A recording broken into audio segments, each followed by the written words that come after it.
So, this is your first film, right? That I can remember. Yeah, hopefully. I don't want to get wrong before I check IMDb. Oh, crap. I don't want to get it wrong. I think we can commit to that, yes. First film. So, what made you want to become a director? I don't know if I ever had a moment of wanting to be a director. I think I felt the need to direct this story with my wife, obviously. And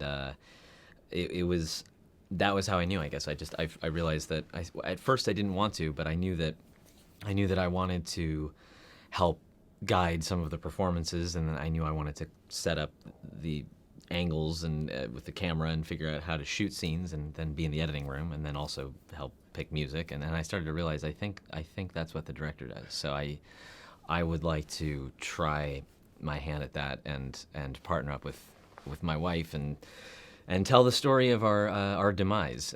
So yeah, that was the way that unfolded. So you wanted complete control? Yeah, I guess so. I wanted control, and I also wanted to suffer a little in telling this story. So it was somewhat sadomasochistic. Well, going back to the start of this and writing the script, and it's based off a true story. What made you want to tell this particular tale, this tale of woe? It's a good question. I'm trying to figure out why did I do this to myself. I think that it to me it felt so. I think I had almost had to do it just to convince myself that it happened, because and a lot of it is ultimately ended up being fictionalized. But the unfortunate, I wish I could write off more of that. There's most of the terrible decisions that my character made, I too made, and the deep pool of self-destruction and clumsiness, I did swim in that pool. So it was, I think I felt the need to tell it because when I started talking to people about it, people connected to this. It seemed to be a very universal theme, that quarter-life crisis, and I felt that it was very particular. I felt that I trumped everybody's stories with the levels to which I epically screwed up, but I thought, well, this is something that I haven't really seen told in this way. It's I guess you could say it's a romantic comedy, but it's sort of it's not the most appealing light that my character is shown in, but I feel that it's very true. It was true for me, and I felt that it would be maybe true for other people, despite him not being the typical hero in a romantic comedy, or I felt like it's a little grittier, and it excited me and it scared me. So. Well, how do you get the cast that you've got with this?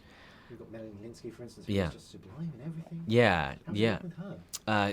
It was great. Melanie's fantastic. Melanie and Jason Ritter are people that I actually knew before, and everybody else was sort of just like writing a letter cold and sending it off into the ether and hoping it got to them, and getting the script to them. And yeah, so we ended up really with just a dream cast between Zach Quinto and Alfred Molina and Maggie Grace and Judith Light and all of these people whose work I've admired for so long, and they enjoyed the script, and we met with them, and it was like we thought we'd probably end up casting most of our friends, and who are also many wonderful actors too, but we didn't expect that we would kind of get this support from people that we didn't know, and it was just a dream to work with all of them. You showed your piano skills at Edinburgh. Yes. Were you there? No, I've seen pictures. Okay. On Twitter feed, Okay. I'm really great in pictures on the piano. Well, I mean, and you sing, of course. I mean, you think of the commentary, the musical. From Hollywood. Do you think you can do Broadway at all? Do like a Manny Patinkin theme screen? Oh gosh, stage, Manny Patinkin. God, he is such a good actor. I haven't ever seen him on Broadway or any of his. I haven't really seen his musical stuff, but on Homeland. I don't know if you guys get Homeland over here, but he blew me away. Well, thank you for saying I can sing. I don't think I can sort of sing the way that I can dance, which is if it's meant to be over the top and ridiculous, then I can kind of get away with it. But I would love to do Broadway. I haven't thought much about doing. I did one musical, not on Broadway, but in L.A., and it was the hardest I lost weight, and that is a really demanding job to sing and dance and do that, 8 times a week. So but I would love to, and I'd love to do straight plays on Broadway and theater, and come here and do theater. That's something I've always wanted to do. And when you have hiatuses in the Big Bang Theory, how many times do you go through scripts and find something that you want to do, or stage and things like that?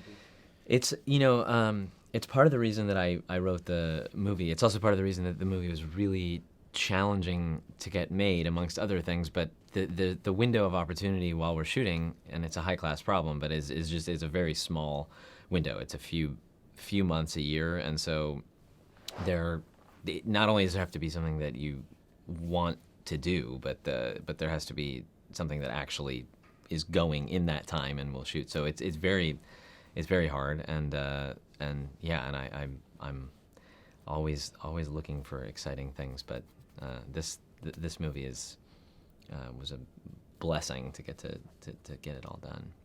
You've worked with people like the Coen brothers, like Joss Whedon, like Todd Phillips. How do you feel about working with such directors? And are they kind of directors that you really want to work with that you haven't got a chance to yet? Oh yeah, I'll answer the first part.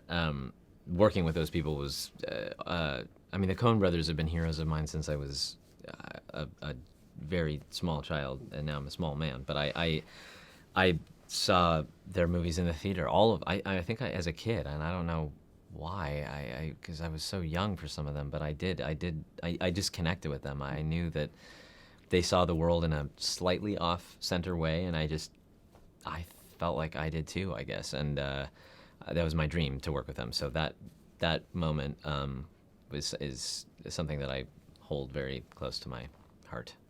And are there directors that you'd want to work with in the future? Sure. There's a tremendous amount. Obviously, Woody Allen, Alexander Payne, Noah Baumbach, Scorsese. It would be all. There's no directors that I don't want to work with, so I can start with that. There's no one that I'm anti.